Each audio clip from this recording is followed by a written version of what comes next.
In this lesson, we use the magnifying tool to zoom out of the design to make it smaller in the preview area so we can transform an image that's bigger than the canvas size.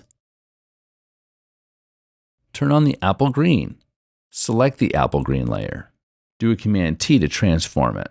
Now that apple image is really big and we can only see a part of the transformation. There's a little square right here, but if you can't see any of the transform box of that apple layer, this is what you need to do. Get the magnifying tool, press Option, and click once. Click twice.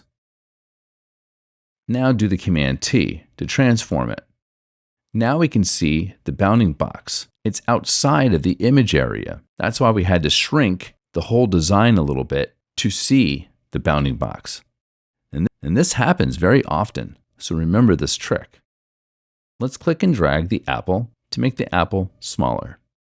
Let's move it up here into the design, and let's make the apple a little bit smaller. We want to make it just a little bit smaller than the red apple, because what we're going to do is put the green apple over here on the right side, like it's behind the bowl on the right side, and press Return.